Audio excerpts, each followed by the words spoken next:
सर्वात अगोदर आपलं अभिनंदन. आपण सरपंच पदाचे उमेदवार हे जास्त मताने निवडून आलेले आहेत. पण कुठंतरी आपल्यावर झालेला आरोप आणि सरपंच पदाचे जे उमेदवार आहेत यांच्यावर झालेला आरोप, चुना मतदानाच्या अगोदर पण भरपूर आरोप आपल्याचा विकास आपण रोखले, तरीही मतदातांनी भरभरून आपला विजय झालेला आहे. आणि विजयानंतर आपले आज सरपंच काँग्रेसच्या पक्षाचे तिथं आलेले आहेत. काय सांगाल एवढ्या घडामोडीला? आणि दुसरी एक गोष्ट महत्त्वाची की इलेक्शनच्या ज्या 2 दिवसा अगोदर आपल्या उमेदवाराची छबी खराब करण्याकरिता असामाजिक तत्वांनी आरोप पण केलेला आहे. ह्याबद्दल आपण काय सांगू? बघा, आपण ऐकलं असेल की सत्य परेशान हो सकता है पर पराजित नाही, आणि तेच आज बोखारावासियांनी दाखवून दिलेलं आहे. बोखारा पोटनिवडणुकीमध्ये काँग्रेस पक्षाचे रणजितसिंग चव्हाण हे उमेदवार आमचे सरपंच पदाचे होते आणि ते आज विजयी झालेले आहेत. हा विजय हा सत्याचा विजय आहे, हा संविधानाचा विजय, हा लोकशाहीचा विजय आहे आणि बोखारा गावातील जनतेचा हा विजय आहे. राहिलं की आरोप त्यांनी आमच्यावर खूप केलेले आहेत, पण लोकांना माहीत होतं की काँग्रेस पक्षाने तिथे काय काम केले, कुंदा राऊतनी काय काम केलेले आहे. काही भुसके लोक काँग्रेस पक्षांच्याच लोकांनी काही तिथे बंडखोरी केली, एक पॅनल उभं ठेवलेलं आहे आणि ते सगळ्या लोकांना माहीत होतं, कारण की वारंवार हे लोक असेच करतात. आदल्या दिवशी बावनकुळे साहेब पालकमंत्री महोदय त्या बोखारा गावात गेले होते. त्यांनी मोठे मोठे विकासाचे आश्वासन दिले आणि आमदार समीर मेघे साहेब तर तिथले 10 वर्षापासून आमदार आहेच. लोकांनी पाहिलंय की 10 वर्षामध्ये आमदार साहेबांनी काय काम केलंय आणि या 3 वर्षाच्या पोटनिवडणुकीमध्ये कुंदा राऊतनी बोखाऱ्याचा काय विकास केलाय. तर त्या विकासाचा विजय झाला आहे, जनतेचा विजय झालेला आहे आणि सत्याचा विजय झाला असं मला वाटतं. मतदारांना काय सांगावं ज्यांनी तुमच्यावर विश्वास टाकला? मतदाराला ज्यांनी आमच्यावर विश्वास टाकला त्यांचा विश्वास कुंदा राऊत आणि माझा सरपंच रणजितसिंग चव्हाण हा कुठेही कमी पडणार नाही, त्यांचा विश्वास कुठेही कमी पडू देणार नाही. आणि जो झालेला 3.5 वर्षामध्ये भाजपच्या सरपंच असताना बहुमत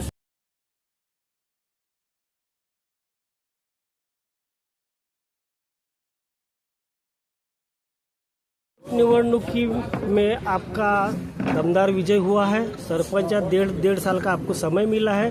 कई मुद्दे आपने जो पब्लिक को दिए हैं कि हम ये करेंगे, आश्वासन दिए, वो काम पूरे होंगे क्या? और आप पे जो अविश्वास लाया था आपका छवि खराब करने के, फिर भी गांव के मतदाताओं ने आपका साथ दिया है. क्या बताना चाहोगे आप? हम लोगों ने जितने जनता से वादा किए थे, सबसे पहले मैं बोखारा की सारी जनता को बहुत बहुत धन्यवाद करता हूं, जिन्होंने मुझे पर भरोसा दिखाया और मुझे जीत दिलाई.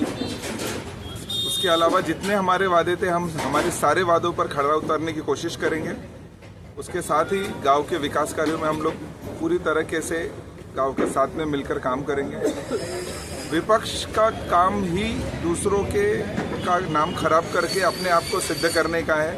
तो मैं बोखारा की जनता से ये गुजारिश करना चाहूँगा, ये विनती करना चाहूँगा कि आप किसी के भी झूठे कहानी पर, झूठे दावों पर विश्वास न रखते हुए मेरे साथ आगे बढ़े और ग्राम पंचायत बोखारा में बदल करवाने के लिए मेरे साथ रख के काम करें. नहीं, जनता 2 दिन पहले ही आपके प्रति जो पॉम्पलेट वगैरह निकले थे, जनता ने उसको निगलेक्ट करके आपको चुना गया है. ये जनता का कहीं ना कहीं बहुत बड़ा विश्वास है. आप जनता देख रही है कि भ्रष्टाचार जो है वो बाहर निकलेगा आपके माध्यम से. ऐसी जनता देख रही है, विकास होगा ऐसी जनता देख रही है, इसलिए आपको विकास वहाँ से प्राप्त हुआ है. जनता जो सोच रही है बिल्कुल सही सोच रही है और वही काम होगा. विरोधी भी जिसने जो जो सोचा है उसको उसी तरीके का, उसके सोच के हिसाब से उसको भी आंसर मिलेगा. जनता ने जो मेरे ऊपर भरोसा दिखाई है और उनका भरोसा मैं हमेशा कायम.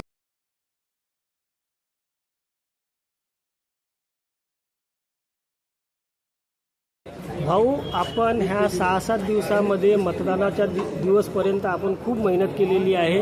काँग्रेस पक्षासाठी मेहनत केलेली आहे, सरपंच पदाच्या उमेदवारी मेहनत केलेली आहे आणि आज तो फळ तुम्हाला मिळालेला आहे. आपल्या पक्षाचे सरपंच निवडून आलेले आहेत. काय सांगाल, जनतेच्यानं कसा आभार मानणार? काय नाव आहे की आमच्या जो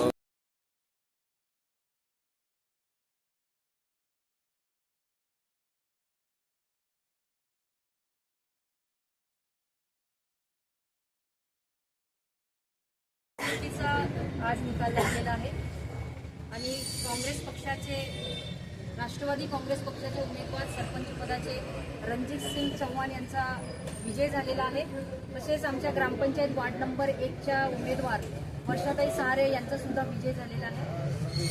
मी सगळ्या बोखारा वासियांचे मनापासून जोडून धन्यवाद देते की त्यांनी काँग्रेस पक्षाच्या विचारधारावर आणि विकासावर त्यांनी विश्वास ठेवून आमचे हे दोनही लोक पोटनिवडणुकीमध्ये निवडून दिले. त्याबद्दल बोखारा वासियाचे आणि सर्व राष्ट्रवादी काँग्रेस आणि काँग्रेस पक्षाच्या कार्यकर्त्यांचे, त्या स्थानिक नेत्यांचे मी मनापासून धन्यवाद देते.